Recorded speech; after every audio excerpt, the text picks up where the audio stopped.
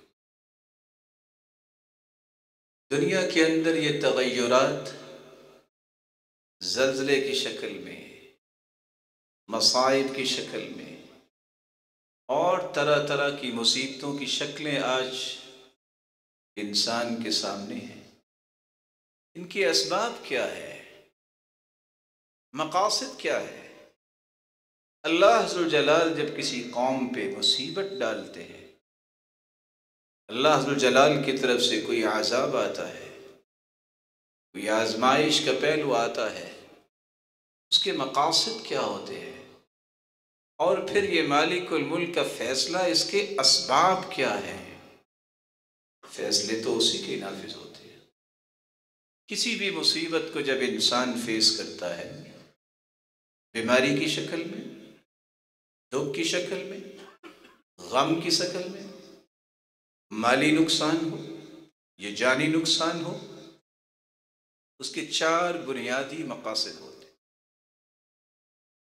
اللہ عز و جلال تنبیہ بھی کرنا چاہتے ہیں اور اپنی مخلوق کی اصلاح بھی کرنا چاہتے ہیں۔ مقصود یہ ہوتا ہے کہ ان چیزوں کو دیکھ کے مخلوق پلٹ کے اپنے خالق کی طرف آ جائے، الرٹ ہو جائے کہ آج اگر ان کے ساتھ ہوا ہے تو کل کو تمہارے ساتھ بھی ہو سکتا ہے۔ اسی بات کو اللہ عز و جلال نے بیان کیا ہے۔ ظَهَرَ الْفَسَادُ فِي الْبَرِّ وَالْبَحْرِ بِمَا كَسَبَتْ أَيْدِي النَّاسِ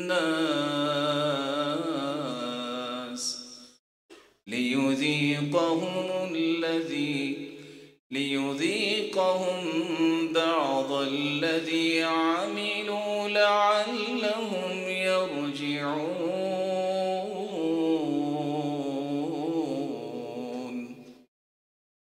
خشکی اور تری میں جو بھی فساد ظاہر ہوتا ہے، اس کا سبب انسان کے اپنے اعمال ہیں۔ اور اللہ چاہتے کیا ہے؟ ان کے اعمال کے نتیجے میں تنبیہ کرے تاکہ یہ اصلاح کے لیے پلٹ کے آ جائے۔ دوسرا مقصد اللہ عز و جلال نے یہ رکھا ہے، بس اوقات انسان کی آزمائش بھی ہوتی ہے، اس آزمائش کے ذریعے کھرے اور کھوٹے کا امتیاز کرنا مقصود ہوتا ہے۔ کون ہے جو صرف نعمتوں پہ خوش ہے، اگر کوئی مصیبت آئے تو پھر بھی اللہ کے فیصلے پہ خوش ہے کہ نہیں؟ کون ہے جو زندگی کے ہر زاویے میں اللہ کی تعریف ہی کرتا ہے؟ وَلَنَبْلُوَنَّكُمْ بِشَيْءٍ مِّنَ الْخَوْفِ وَالْجُوعِ وَنَقْصٍ مِّنَ الْأَمْوَالِ وَالْأَنفُسِ وَالثَّمَرَاتِ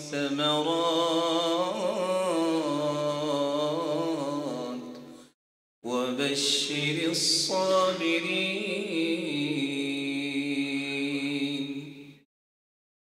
ہم تمہیں آزمائیں گے،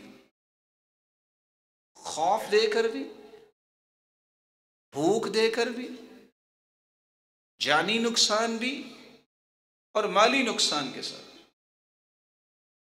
ان چار قسم کے جو آزمائش کے زاویے ہیں، دیکھنا یہ ہے کہ ان چاروں پہلوؤں میں کون پھر بھی اللہ کے ساتھ جڑا رہتا ہے۔ ایک وقت تو وہ بھی آیا تھا کہ اللہ ذو الجلال نے اپنے پیارے بندوں پر بھی ایسا خوف طاری کیا، وَزُلْزِلُوا حَتَّى يَقُولَ الرَّسُولُ وَالَّذِينَ آمَنُوا مَعَهُ مَتَى نَصْرُ اللَّهِ۔ اللہ کے پیغمبر بھی کہہ رہے ہیں، اور جو پیغمبر کے ساتھی تھے کہ مدد کب آئے گی۔ تو یہ آزمائش کے لیے بھی بسا اوقات ہوتا ہے، اور اللہ ذو الجلال نے اس کے بارے میں ایک توجیہ بھی بیان کی ہے۔ أَحَسِبَ النَّاسُ أَن يُتْرَكُوا أَن يَقُولُوا آمَنَّا وَهُمْ لَا يُفْتَنُونَ وَلَقَدْ فَتَنَّا الَّذِينَ مِن قَبْلِهِمْ فَلَيَعْلَمَنَّ اللَّهُ الَّذِينَ صَدَقُوا وَلَيَعْلَمَنَّ الْكَاذِبِينَ۔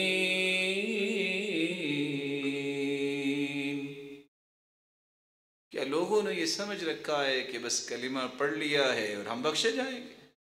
نہیں، تم سے پہلے بھی لوگ آئے، ان کی آزمائش کی گئی، انہیں آزمایا گیا، اور اللہ نے پہچانا کہ سچا کون ہے اور جھوٹا کون ہے۔ سیدنا بلال رضی اللہ تعالی عنہ جب ان سے کہنے والے نے کہا کہ آج تو بڑی باتیں کرتے، تمہیں اتنی مار کیوں پڑی؟ کہا تم بھی تو بازار میں جا کے برتن خریدتے وقت کھٹکھٹا کے دیکھتے ہو نا کہ مٹی ٹھیک لگی ہے، تو اللہ نے آزمایا اور مجھے کامیاب بھی کیا۔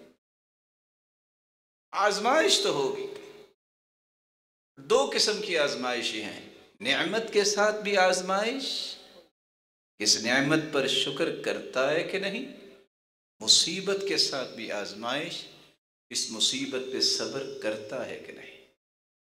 لن يجد الرجل طعم الإيمان حتى يؤمن بالقدر ويعلم أنه ميت ويعلم أنه مبعوث۔ سیدنا عبداللہ ابن مسعود رضی اللہ تعالی عنہ بیان کرتے ہیں، ایمان کی لذت اور حلاوت اور مٹھاس نصیب ہی نہیں ہوتی انسان کو جب تک وہ تقدیر پر ایمان نہ لائے، جب تک اسے یقین نہ ہو جائے کہ مجھے بھی ایک نہ ایک دن موت آنی ہے، جب تک اسے یقین نہ ہو جائے کہ میں نے بھی ایک نہ ایک دن اپنے رب کے سامنے کھڑا ہونا۔ اس لیے سلف صالحین کہا کرتے تھے، لذتی وراحتی فیما قدر علی، جو مجھ پر میرے رب کے فیصلے آئے ہیں، یہی میری لذت، یہی میری راحت ہے کہ میں اس کے سامنے اپنے آپ کو تسلیم کری تیار ہو جاؤں۔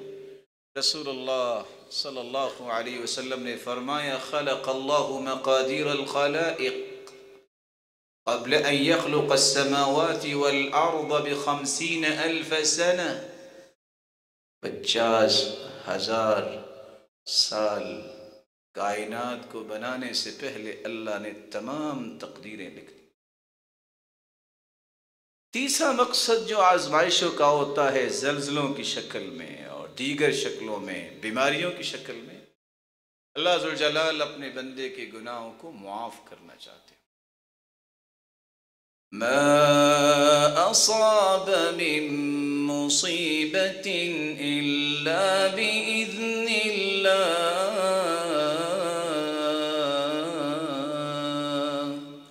ومن يؤمن بالله يهد قلبه والله بكل شيء عليم۔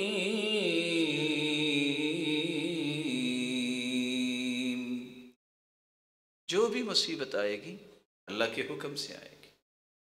اور یہ حکم کیوں ہوگا؟ صحیح بخاری اور صحیح مسلم کی روایت ہے، ما یصیب المسلم من نصب ولا وصب ولا هم ولا حزن ولا غم حتى الشوكة يشاكها إلا كفر الله بها من خطاياه وفي رواية ولا سقم. بیماری، دکھ، غم، مصیبت، تھکاوٹ، حتیٰ کہ پاؤں میں کانٹا بھی چھپ جائے تو اللہ ذوالجلال اس کے بدلے بندہ مومن کے گناہوں کو معاف کر دیتے.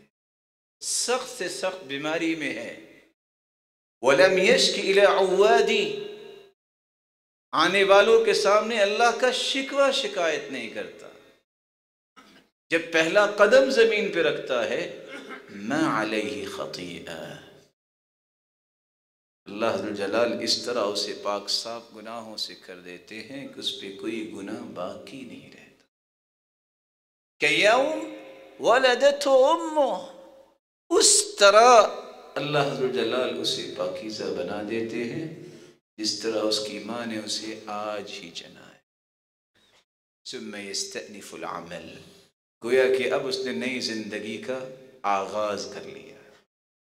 ایک چوتھا مقصد بھی ہے جو اللہ ذوالجلال کسی مصیبت میں انسان کو سمجھانا چاہتے ہیں کہ اللہ نے ایک فیصلہ کر دیا ہے کہ فلاں شخص کا مقام اتنا بلند ہوگا، اس کے اعمال اسے سپورٹ نہیں کر رہے، تو مالک الملک اسے معمولی معمولی مصیبتوں میں ڈال کے اس مرحلے تک پہنچانا چاہتے ہیں. ما اصاب من مصیبت فی الارض ولا فی انفسکم الا فی کتاب من قبل ان نبرأها ان ذلك على اللہ یسیر. زمین میں تم کوئی مصیبت دیکھتے ہو یا اپنی ذات میں، تو یاد رکھنا یہ اللہ نے لکھا ہوا ہے. ان الرجل ليكون له عند الله المنزلة فما يبلغها العمل فما يزال الله يبتليه بما يكره حتى يبلغه إياها. اللہ نے ایک مقام لکھ دیا ہے لیکن اس کے اعمال اسے سپورٹ نہیں کر رہے، تو اللہ معمولی معمولی آزمائشوں کے ذریعے اسے اس کے اصل مقام اور بلندی پر پہنچانا چاہتے ہیں.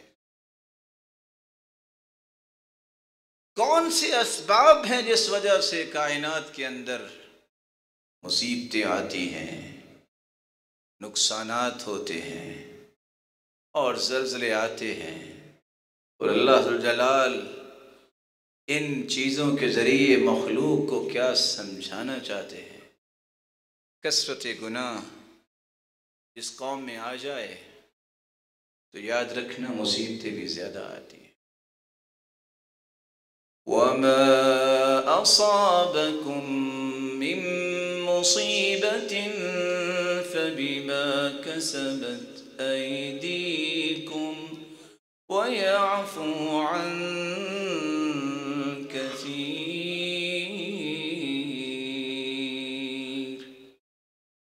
کوئی بھی مصیبت ہاتھوں کی کم.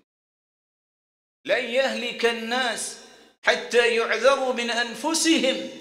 رسول اللہ صلی اللہ علیہ وسلم نے فرمایا اس وقت تک لوگ ہلاک نہیں ہوتے جب تک عذر ان کا پورا نہ ہو چکا ہو یا اپنی برائیوں کے خود عذر تراشنے نہ لگ جائے. اذا بلغ الرجل من امتی 60 سنة فقد اعذر اللہ الیہ فی العمر. 60 سال اللہ نے کسی کو دے دیے ہیں، عذر مکمل ہو گیا، اب کیا عذر باقی بچا؟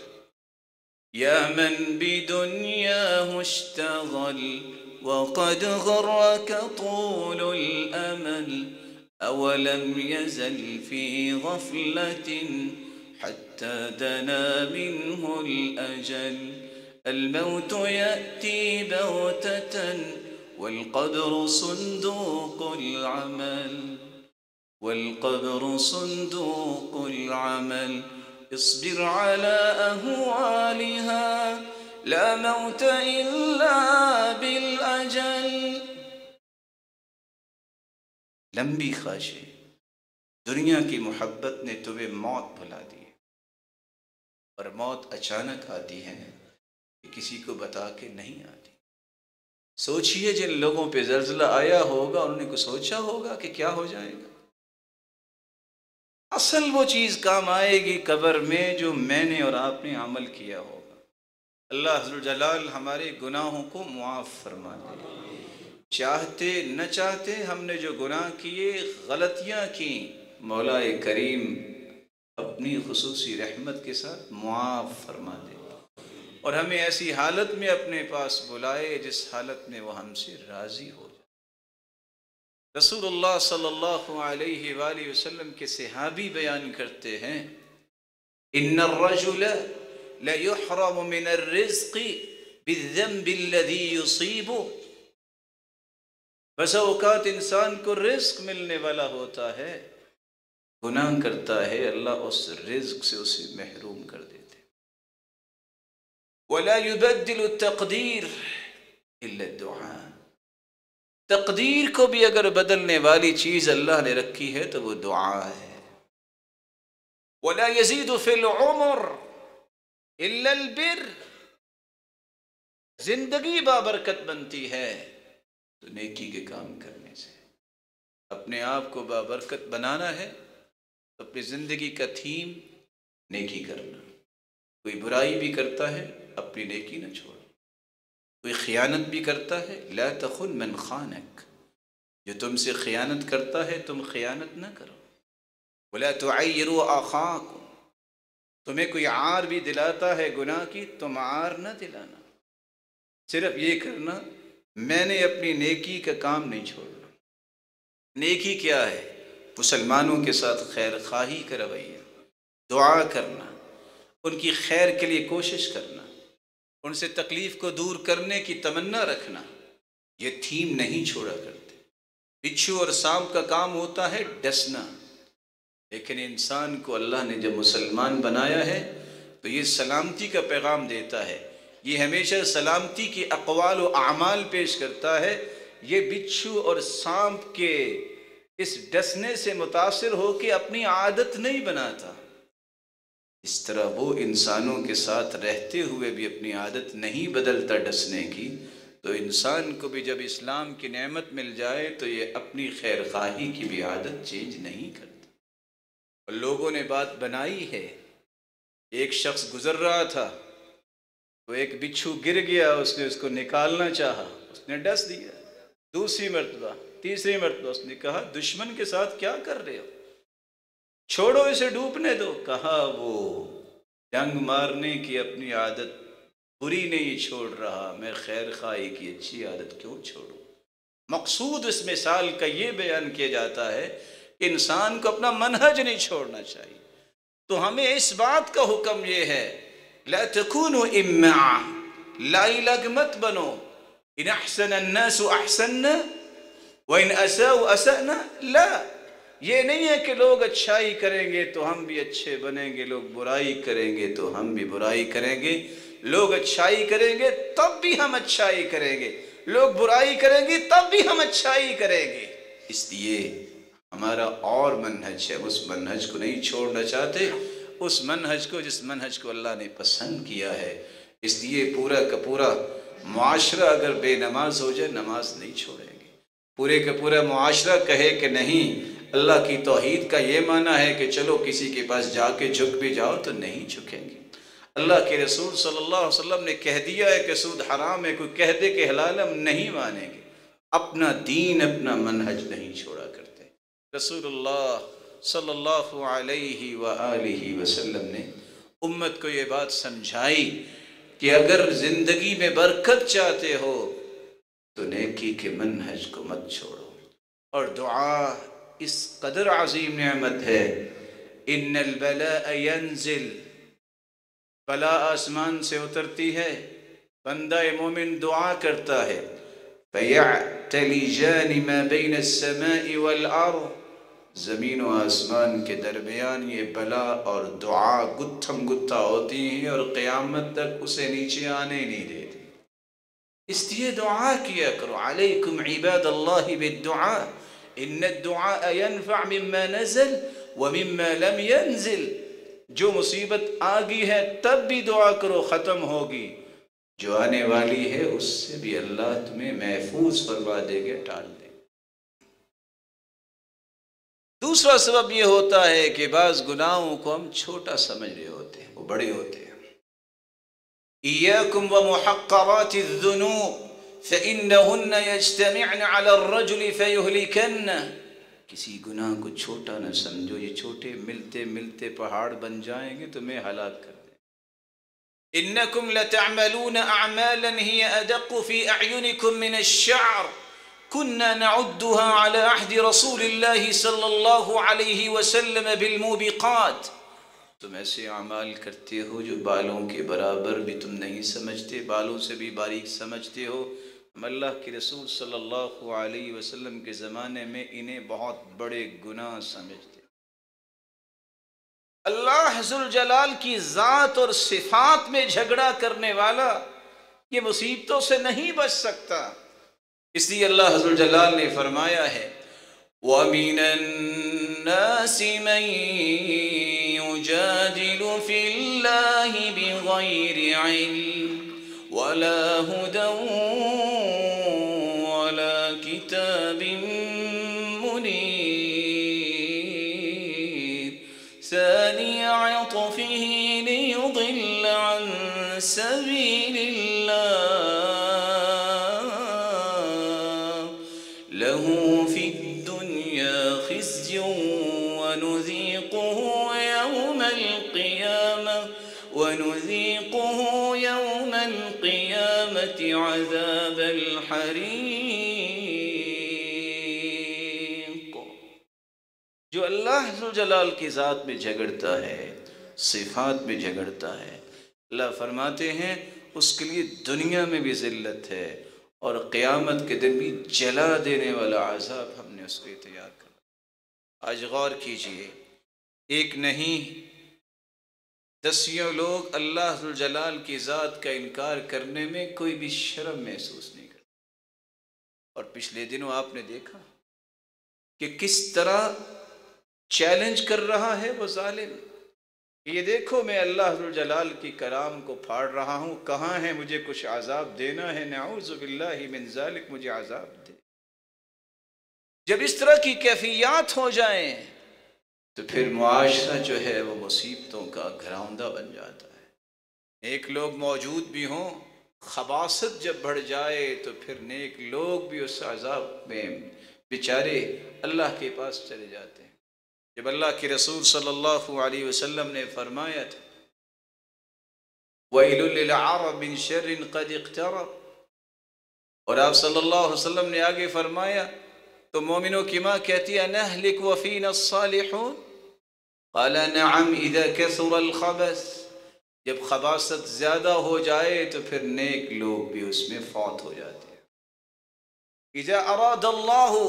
اذا انزل الله سطوته على قوم فوافت آجال قوم صالحين ثم يبعثون على نياتهم.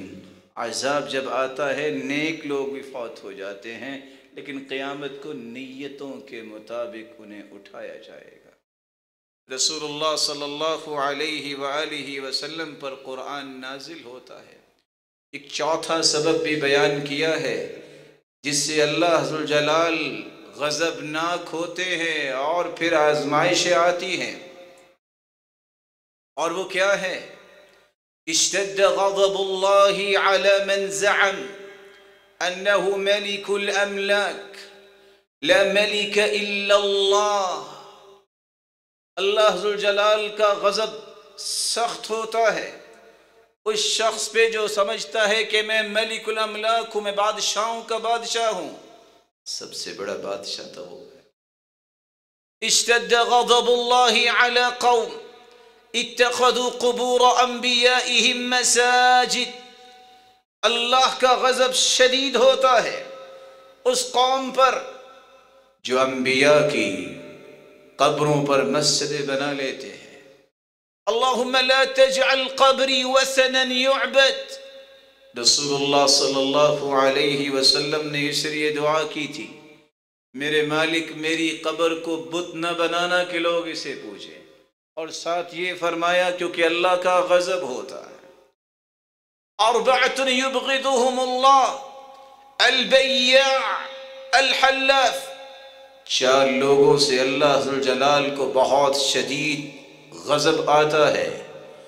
ایک تاجر جو جھوٹی قسمیں اٹھا کے مال کو بیچتا ہے، والفقیر المختال، ایک ہے تو فقیر پھر بھی اکڑ کے چلتا ہے، والشیخ الزانی والامام الجائر، اور ایک شخص بوڑھا ہو چکا ہے پھر بھی وہ برائی سے باز نہیں آتا.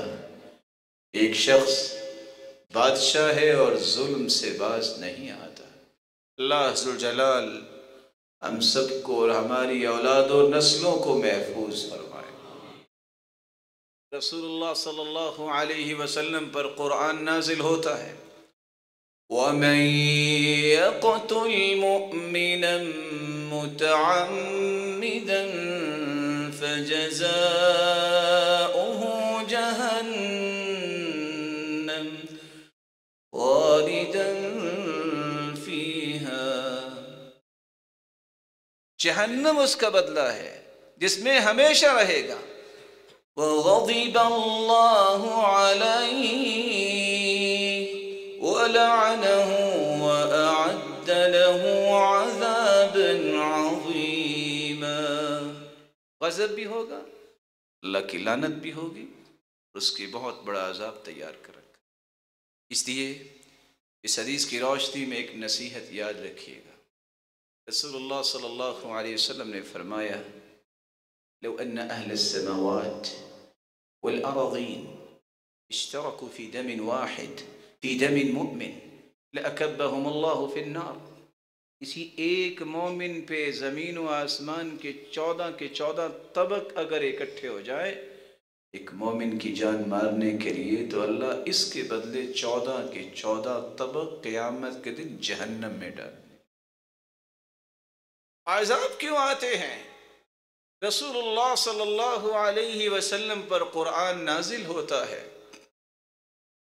وَمَنْ أَعْرَضَ عَنْ ذِكْرِي فَإِنَّ لَهُ مَعِيشَةً ضَنْكًا وَنَحْشُرُهُ يَوْمَ الْقِيَامَةِ أَعْمَى قَالَ رَبِّ لِمَ حَشَرْتَنِي أَعْمَى وَقَدْ كُنْتُ بَصِيرًا قَالَ كَذَلِكَ أَتَتْكَ آيَاتُنَا فَنَسِيتَهَا وَكَذَلِكَ الْيَوْمَ تُنْسَى. جو قرآن مجید سے اعراض برتتا ہے اللہ اس کی زندگی کو تنگ کر دیتے اور قیامت کے دن بھی اس کو اندھا کر کے اٹھائیں گے، اور وہ شخص کہے گا میرے مالک میری تو آنکھیں بہت خوبصورت تھیں، آج مجھے نظر کیوں نہیں آ رہا؟ اللہ فرمائیں گے تیرے پاس ہماری نشانیاں آئی تھی، تو نے نشانیوں کو بھلا دیا، آج تمہیں بھلا دیا گیا. آج تمہیں بھلا دیا گیا. کس لیے عذاب آتے ہیں؟ یہ ہیں اللہ کے گھر اور مسجدیں، ان کو آباد کرنے سے عذاب دور ہوتے ہیں، اور ان مسجدوں کو بند کرنے سے اور ان میں اللہ کے بندوں کو آنے سے روکنے کے لیے جب کوششیں ہوں تو پھر اللہ کی طرف سے آزمائشیں آتی. وَمَنْ أَظْلَمُ مِمَّنْ مَنَعَ مَسَاجِدَ اللَّهِ أَنْ يُذْكَرَ فِيهَا اسْمُهُ وَسَعَى فِي خَرَابِهَا. اس سے بڑا ظلم کیا ہے کہ لوگوں کو مسجدوں سے روکا جائے؟ میرے بھائی مسجدیں ہی تو کائنات کی سب سے پیاری جگہ ہیں. احب البلاد الی اللہ مساجد. اللہ ذوالجلال کے نزدیک سب سے بہترین جگہ جو ہے، محبوب جگہ ہے، وہ ہے جہاں اللہ ذو الجلال کا گھر بنایا جائے، مسجد بنائی جائے۔ رسول اللہ صلی اللہ علیہ وآلہ وسلم نے یہ بات بھی صحابہ کرام کو سمجھائی تھی، اس لیے مسجدوں کو آباد کرنا اور مسجدوں کو بنانے کا شوق رکھا کرے۔ قیامت کا دن ہوگا، آواز آئے کہ این جیرانی، میرے پڑوسی کدھر ہیں؟ کوئی بھی نہیں بولے گا۔ اجازت ہوگی جبریل امین کو تو وہ سوال کریں گے، یا ربی وَهَلْ يَنْبَغِي لِأَحَدٍ أَن يُجَاوِرَكَ، اللہ آپ تو خالق، باقی ساری مخلوق خالق کے پڑوسی کیسے بن سکتے ہیں؟ جواب ملے گا این عمار المساجد، کہاں ہیں مسجدیں بنانے والے اور آباد کرنے والے؟ آج وہ میرے پڑوسی ہیں۔ من بنى مسجدا يبتغي بذلك وجه الله بنى الله له بيتا في الجنة، وفي رواية أخرى صغيرا أو كان كبيرا، وفي رواية ثالثة ولو قدر مفحص قطا، چھوٹی یا بڑی مسجد ہو، بلکہ بٹیر کی جگہ جتنی ہے اتنی بھی کوئی مسجد کی جگہ تعمیر کرواتا ہے، اللہ جنت میں گھر پورا ہی بناتا ہے۔ قرآن مجید نے یہ بات بھی بیان کی ہے، جس معاشرے میں بے حیائی عام ہو وہاں رسول اللہ صلی اللہ علیہ وسلم نے فرمایا آزمائشیں آتی ہیں۔ یا معشر المہاجرین، اے مہاجرین کی جماعت، خصال خمس اذا ابتلیتم بہن واعوذ باللہ ان تدرکوہن، 5 قسم کی چیزیں اگر تم آزمائے گئے، میں اللہ سے پناہ طلب کرتا ہوں کہ تمہاری زندگی میں نہ آئیں۔ کون سی 5 مصیبتیں؟ لم تظہر الفاحشة في قوم قط حتى يعلنوا بها إلا فشى فيهم الطاعون والأوجاع التي لم تكن مضت في أسلافهم الذين مضوا۔ جس قوم کے اندر اعلانیہ فحاشی ہو، اس قوم کے اندر طاعون کی بیماری عام ہو جاتی ہے۔ ایسی بیماریاں اور ایسی تکلیفیں جو پہلے کبھی کسی نے سنی نہیں ہوں گی۔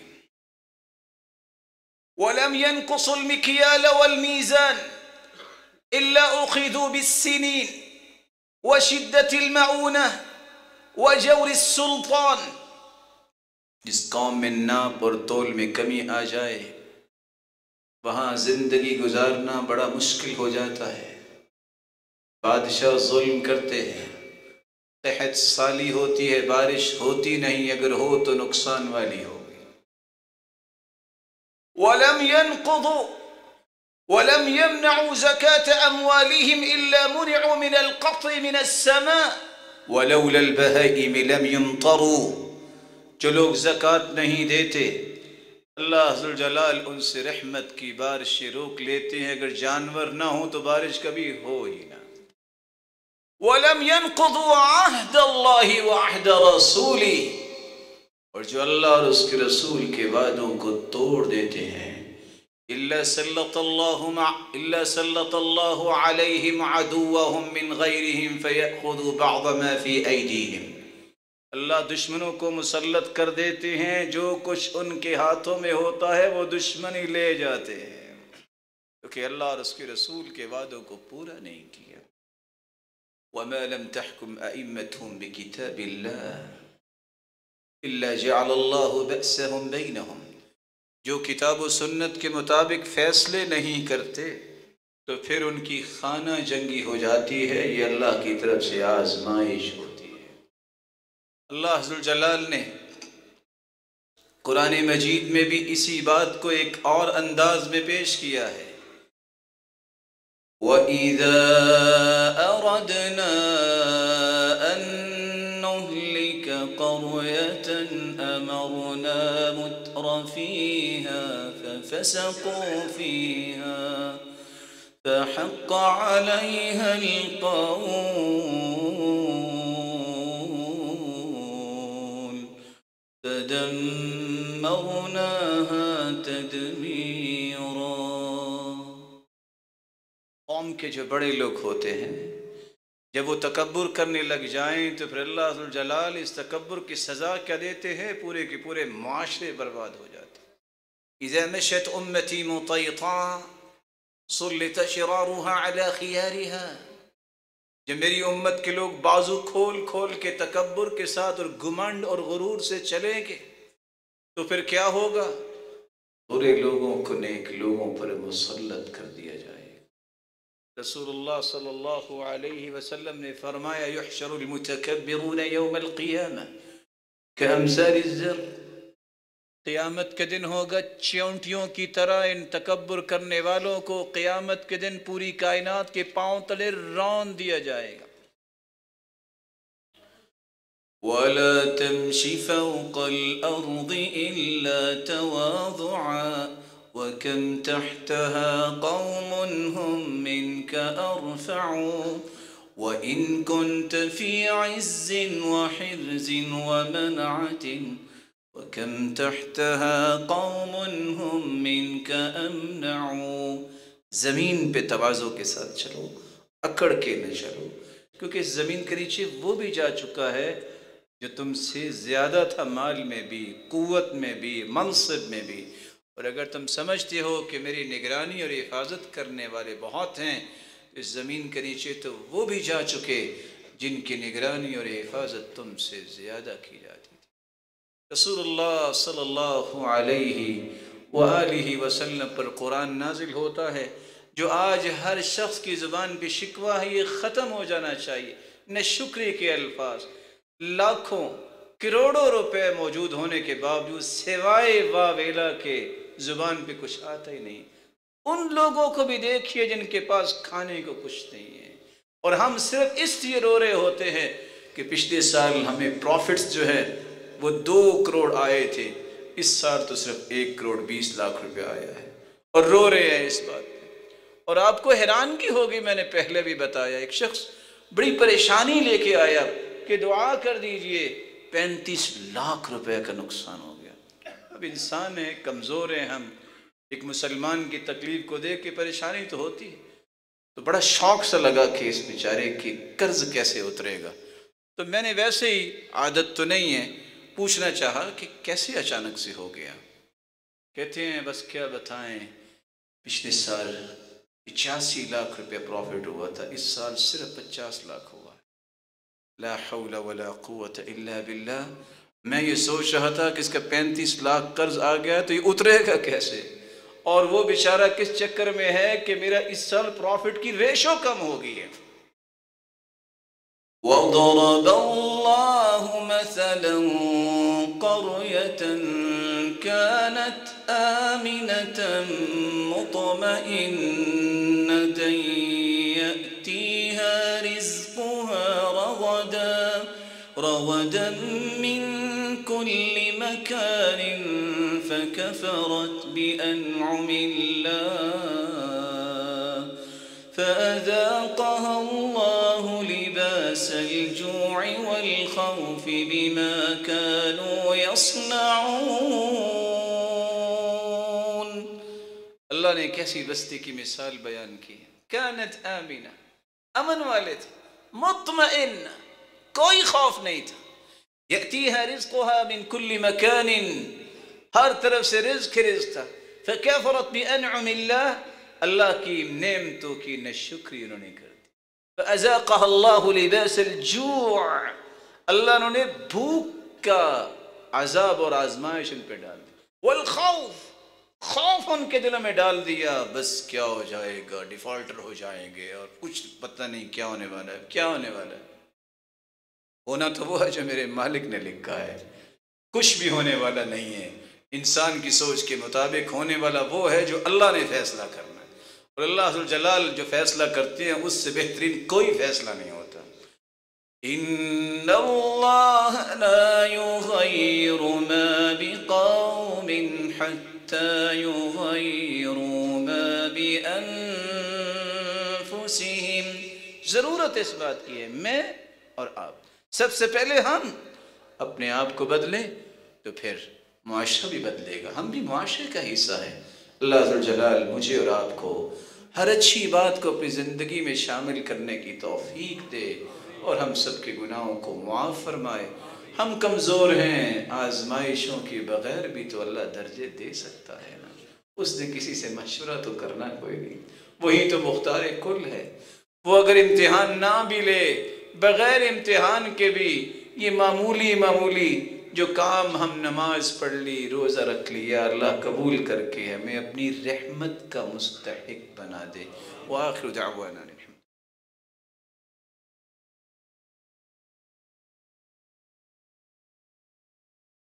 الحمد لله على إحسانه والشكر له على توفيقه وامتنانه، أما بعد أعوذ بالله من الشيطان فإنه عدو للإنسان۔ اللہ کے یہ فیصلے ہیں، آزمائشیں تو آنی ہے، آ جائے جب آزمائش تو پھر اس کو دور کیسے کر سکتے؟ 4 کام آپ کو زندگی کی ہر مصیبت سے محفوظ کر دیں گے۔ سب سے پہلا کام جو آپ کو کرنا ہے وہ ہے استغفار۔ میں اور آپ اگر اپنے آپ کو ہر قسم کی مصائب سے محفوظ کرنا چاہتے ہیں، وَمَا كَانَ اللَّهُ لِيُعَذِّبَهُمْ وَأَنْتَ فِيهِمْ، اللہ ذو الجلال نے یہ پیغام دے دی، وَهُمْ يَسْتَغْفِرُونَ۔ جب تک استغفار انسان کرتا ہے اللہ ذو الجلال اسے اپنی حفاظت میں رکھتے۔ دوسرا کام جو کرنے والا ہے، جو بہت معمولی سمجھ کے چھوڑ دیا جاتا ہے، اسمحوا یسمح لکم، تم لوگوں کو معاف کرو اللہ تمہیں معاف کر دے۔ ارحموا من فی الارض یرحمکم من فی السماء، تم زمین والوں پہ رحم کرو گے آسمان والا تم پہ رحم کرے۔ تیسرا کام جو آپ کو ہر قسم کی مصیبت سے یوں محفوظ کر لے گا کہ آپ قلعے میں بند ہو گے، الصدقہ تطفئ غضب الرب وتدفع میتۃ السوء، صدقہ اللہ کے غصے کو بھی ٹھنڈا کرتا ہے اور بری موت سے بھی بچاتا ہے۔ اور آخری بات، یہ دعا کثرت سے کیا کریں، اللہم انی اعوذ بک من زوال نعمتک وتحول عافیتک وفجاءۃ نقمتک وجمیع سخطک۔ اے اللہ میں تیری پناہ میں آتا ہوں، من زوال نعمتک، جو نعمت، صحت کی نعمت، مال کی نعمت، قوت کی نعمت، نیکی کی نعمت، کوئی بھی نعمت، اللہ میں تیری پناہ چاہتا ہوں یہ نعمتیں مجھ سے زائل نہ کر۔ وتحول عافیتک، آج صحت ہے، نماز پڑھتا ہوں، نیکی کرتا ہوں، خیر خواہی کرتا ہوں، والدین کی اگر میں خدمت کرتا ہوں، کسی کے کام آتا ہوں، میرے مالک یہ عافیت کی نعمت جو ہے یہ مجھ سے نہ چھیننا، ایسی بیماری نہ ہو کہ میں نماز بھی نہ پڑھ سکوں۔ وفجاءۃ نقمتک، اور اچانک سے ایسی مصیبت نہ آئے کہ جس کو میں برداشت نہ کر سکوں۔ وجمیع سخطک، اللہ تیرے ہر قسم کے غصے سے میں تیری ہی پناہ چاہتا ہوں، میں بہت کمزور ہوں۔ رسول اللہ صلی اللہ علیہ وسلم نے فرمایا تھا، اللہم انی عبدک وابن عبدک وابن امتک ناصیتی بیدک ماض فی حکمک عدل فی قضاؤک اسألک بکل اسم هو لک سميت به نفسك أو أنزلته في كتابك أو علمته أحدا من خلقك أو استأثرت به في علم الغيب عندك أن تجعل القرآن العظيم ربيع قلبي ونور صدري وجلاء حزني وذهاب همي وغمي۔ جب یہ انسان پڑھ لے تو اللہ اس کے غموں کو دور کر دیتے ہیں۔ اللهم أنت ربي لا إله إلا أنت خلقتني وأنا عبدك وأنا على عهدك ووعدك ما استطعت أعوذ بك من شر ما صنعت أبوء لك بنعمتك علي وأبوء بذنبي فاغفر لي فإنه لا يغفر الذنوب إلا أنت۔ یہ سید الاستغفار اتنی بڑی نعمت ہے، یقین کر کے صبح پڑھ لیں، شام تک موت آ جائے جنتی، شام کو یقین کر کے پڑھ لیں، صبح تک موت آ جائے، دنیا جہان کے فتنے ہوں، یہ زلزلے اللہ عز و جلال ہم سب کو محفوظ فرمائے۔ اللہ عز و جلال کے پیغمبر کی اس بات پہ یقین کر کے جو پڑھ لے رات کو صبح تک فوت ہو جائے، یہ جنتی ہو۔ اللہ سے دعا ہے ہر قسم کی مصیبت سے ہمیں بچائے، مولا کریم ہر خیر ہمارے حصے میں لکھ دے۔ مولا کریم ہم کمزور ہیں، ہم اقرار کرتے ہیں، الہ العالمین ہم خطا کار ہیں، ہمیں معاف فرما اور ہم پہ اپنی خصوصی رحمت کا نزول فرما، اور اس طرح کی مصیبتوں سے ہمیں محفوظ فرما دے۔ جس طرح تیرے گھر میں جمع ہے اللہ، ان کو جنت الفردوس میں اپنے محبوب کے ساتھ جمع فرما اور اپنے دیدار کا مستحق بنا۔ وآخر دعوانا